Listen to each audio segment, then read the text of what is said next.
my PC a lot, so it's not like I'm not getting use out of it, but it's funny that we have yet to do a PC video.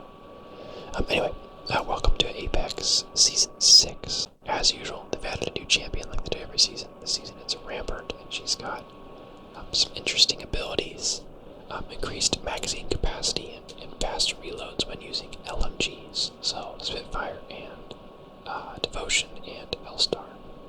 And the minigun, which is her ultimate. Amped covers her tactical.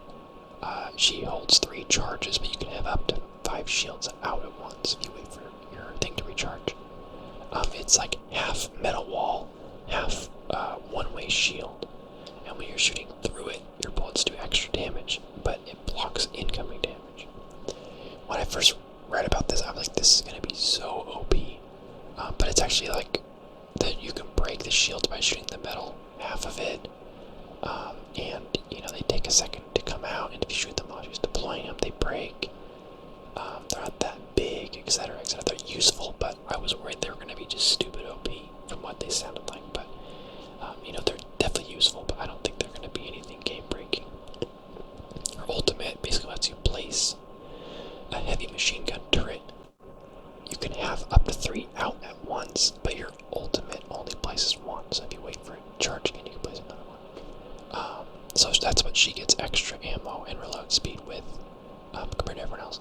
Also, awesome detail, she reloads the minigun different than everyone else does. She reloads it faster, and there's a completely different animation. I'm not going to show you that in this video, but go into the firing range sometime and reload the minigun with what's called her Sheila. Reload the minigun with Rampart, and then reload it with any other legend. You'll see a distinct difference. Like the other legends do it the really inefficient way because they don't know the minigun like she does because she built it. Hats off to that kind of detail. I love that kind of stuff. Okay, so her walls you can place out, you equip, and then you fire to drop. They take a second to pop out. See that? It takes like a good 2 seconds, and you can break it really easily while that's happening. You can tell which way it's facing based on, obviously, the metal being orange on the front, but blue means you can shoot through it. Orange means it takes damage. It's got about 150 health, I believe. And the metal part has about 400 health. Looks like exactly 400 health. Like I said, you can have a bunch of walls out at one time. You can have up to 5. But you see, I only can place 3 in a row. But now I have to wait for more to recharge. Her ultimate is the turret you can place down. It's got, big. It takes a little while to get going. You can zoom with it. It's actually not bad as far as accuracy goes, and it does quick damage. The issue with it is, if you get hit while you're in it, it kicks you out of using it. And its range left and right is kind of small, depending on what situation you're using it in. I had a moment where I was playing, and there was a bunch of people down below me fighting, and I thought, oh, perfect, so I placed my turret, and you can't aim down past, what is this, a 30-degree angle? It's not that far of an angle. So if they're further below you than that, you can't hit them. So, it's very particular, but it's good. She's got her mechanism here where she reloads really quick, and by using its buttons and all that stuff. The other legends do not. They struggle with it, and they use the top loader. Okay. Next up, there is a new weapon that's joined the game, the Bolt SMG. It's a gun from Titanfall 2.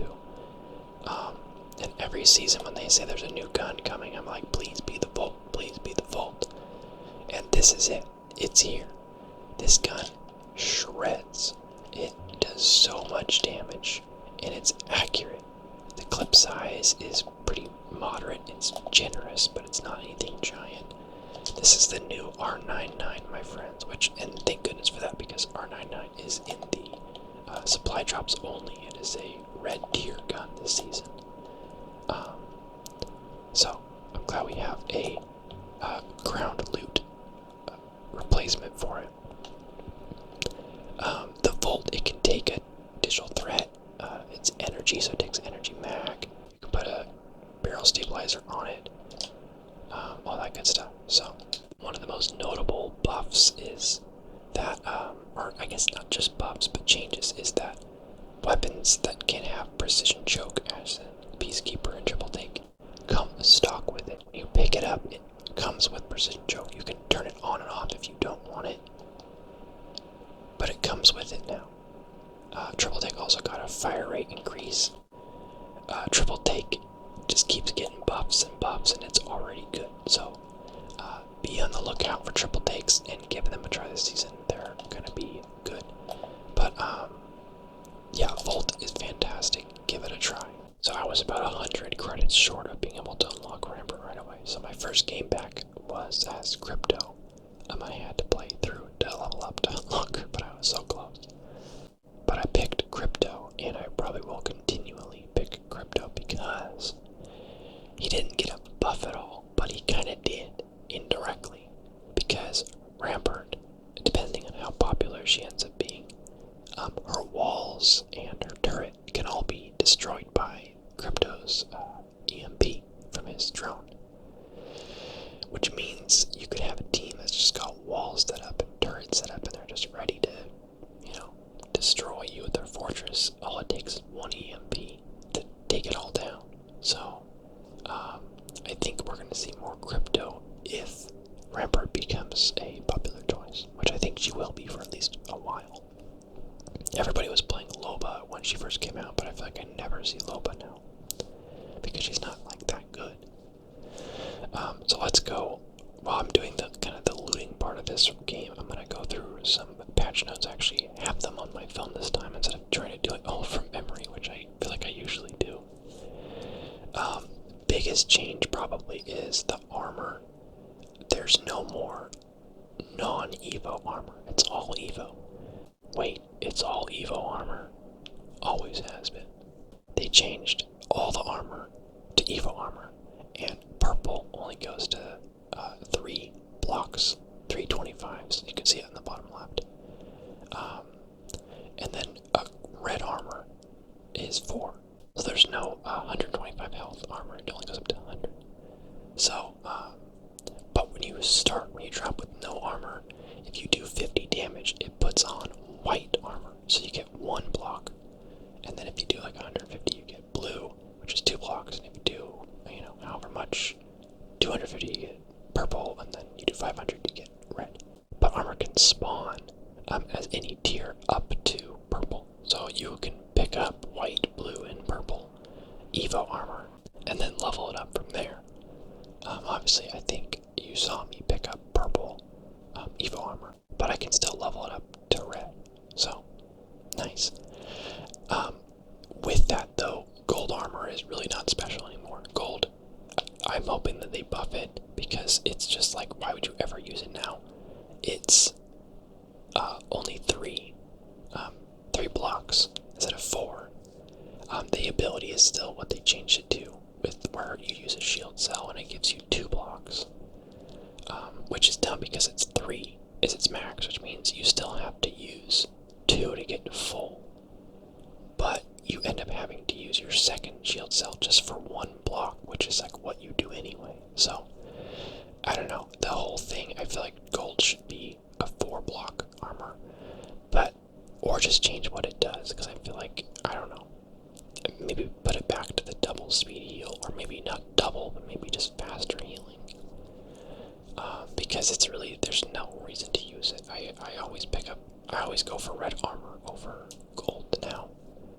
So that's a little bit sad, but other than that, I do like how the armor works now. Okay, some patch notes. All recon classes, Bloodhound, Crypto, and Pathfinder, can use the survey beacons. See how much damage that thing does. And they were low on health, I know, but still. Cooked.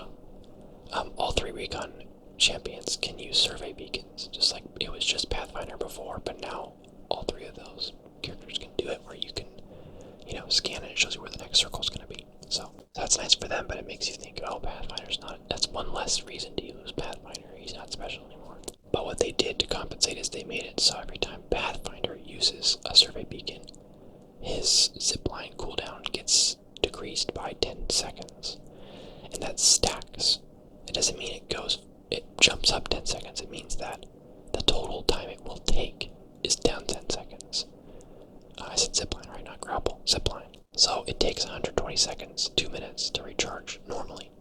once you check your first survey beacon, it'll take 110 seconds. Then you use another survey beacon, and now it takes 100 seconds, and you can get it down to 60 seconds is the shortest you can get it, which is a minute, which is half of what it usually takes. So that's something. We got a guy up here. Good old Hemlock slaying. Okay, Bloodhound. I already mentioned it. Bloodhound can now use the little scan, Eye of the Allfather, twice as fast in the ult. Crypto can now activate respawn and survey beacons from its drone. And doing so is instant instead of requiring a prolonged use. You don't have to like hold it down, you can just do it. So that's awesome. You can see right here I'm using the new crafting area. It rotates what you can craft on a daily and weekly basis. You can see it when you're loading in. You can see what they'll have. And there's crafting material, little canisters around the map. Crafting materials are actually really easy to get. You get 5 for every chest you open, and 25 for every one of those you open. So it's nice because there was a purple heavy mag in it today, and I always use a Hemlock, so I was able to just make sure I always had a purple one every time. Crypto's EMP will now slow teammates. So that's something. They doubled the health of the drone, but they made it easier to hit, which I'm actually happy with that change, because it was like a one-shot for the most part to kill it, but it was like impossible to hit, even if you seem like you should be hitting it. So a fair adjustment. I don't know what Octane's patch. It says Octane can now use Stim while healing, but Stim will not remove the slow you incur from healing. So I guess you can increase your speed while you're healing, but it won't make you normal fast. It'll make you slow fast. I don't know how that looks, but you can use Stim while healing. They cut the time of Loba's Black Market recharge rate in half from 3 minutes to 90 seconds, so they're trying to make her more useful. And I think that's good because, honestly, since you could only take 2 items from her Black Market, making it charge faster seems fair to me. That makes it actually useful, viable. Gibraltar's airstrike went from 3 minutes recharge time to 4.5, so they added 1.5 minutes to it. And then, vice versa, Bangalore's airstrike, which took 4.5 minutes already, is now down to 3 minutes, so they kind of swapped places, which honestly, I don't know why it was not that way already. Bangalore's airstrike is trash. Gibraltar's is good. Why was his the one charging faster? So now it makes sense based on how powerful they are. Watson's trophy system will now shoot down caustic barrels in flight if they would have landed inside the range of the trophy. So if you're trying to throw a caustic trap down near one of Watson's ultimate little trophy system things, it'll just get rid of it. It'll zap it. So that's kind of nice. They added back in Energy Max, obviously. Turbocharger is back for the Devotion. Has a bad grenade throw. It's not what I meant to do. Turbocharger is back for the Devotion and the Havoc, which is great. Like I said, Precision Choke is built into Triple Take and Peacekeeper now. R99 is in the supply drops only. They increase its damage by 1 and increase its magazine size from 28 to 32. I think I'm really excited to use the R99 out of the supply drop because it's already strong, but the fact that they, beefed it up because it's a red tier now, it's gonna be nutty. The weapons that can drop as gold, like full kitted weapons this season, are Devotion, Mastiff, Triple Take, Flatline, Volt. Devotion, Mastiff, Triple Take, Flatline, and Volt. So you can find a fully kitted Volt if you, by looting. I did see a Mastiff earlier in this match, so that seems accurate. Sniper ammo. Each spawn has 12 instead of 8 in it, so you get more ammo out of each brick, and the stack size went from 16 to 24, so each, you'll take up less space in your inventory with sniper ammo, which is nice. I feel like that was always a perk of using snipers, is that you had more inventory space before they changed it. Energy ammo blocks went from being worth 30 to being worth 20. So energy ammo is going to be a little bit scarcer, but it also spawns a lot, so it kind of balances out, but that's an important thing to know. The Hemlock got its recoil reduced in burst mode. I think they increased its fire rate too, if I'm reading this correctly. Charge rifle will now use 2 ammo per shot, but increase its magazine size from 4 to 8. So it basically just means that it's going to consume more ammo in general, but it won't feel any different as far as how often you have to reload and that sort of thing. Yeah, triple take, increased fire rate, increased mag size, and then it comes with a choke.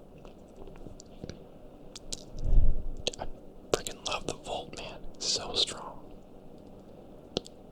They updated the Havoc's recoil pattern because they had added a lot of horizontal recoil to it last season, and they kind of like normalized it again, so it's a little easier to control now. Mozambique clip size increased from 3 to 4. You hear that? Mozambique is meta. Get ready. P2020 increased damage from 13 to 15, and they added hammer point into the game again. So, wait, was it ever gone? I think it was gone, right? I never used it, so I don't know if they removed it and brought it back or what. Maybe it was always around. I think it was always around. I don't know, it doesn't matter. And they increased magazine size at the lower tiers. So that's nice. The Sentinel only requires 1 shield cell to charge if the player has gold armor. So there's a perk. If you're using the Sentinel, then maybe use the gold armor. Whew. Thanks, teammate, for saving my life. Prowler slightly reduced vertical recoil in burst mode, which is good because that thing was already pretty strong and pretty accurate. Increased horizontal recoil in auto mode, so there's more side-to-side recoil. Okay, that's all of the main patch notes. I've been talking about this already, but just in case you didn't realize, supply weapon drops. Supply drop weapons, like the guns that can only come from supply drops, aren't gold anymore. They're red, to show that they're different than just like a fully kitted weapon. That's what gold usually means, just that it's got the max attachments. Red now signifies that it's a special supply drop only. So like the R99 is red this season, and you can only get it from supply drops, and it's a beefed up version. Lots of map changes. Here we go, just broke the wall. Yeah, see, I broke the wall and zapped the turret. So I was gonna go after them, but then teammate quit. I figured, why 1v2 when they're on the side of a mountain? Awkward for me to get up there, I'll just go for a circle. So, alterations are made to the ring to prevent late zones from centering on unplayable terrain and reduce the predictability of the zone's pull.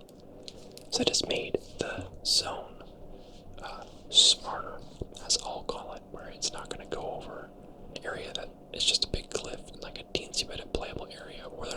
so you could kind of say, oh, it always is going to pull towards, this location, that's more popular spot for it to go. Now it's going to be a little less predictable, which I think is good.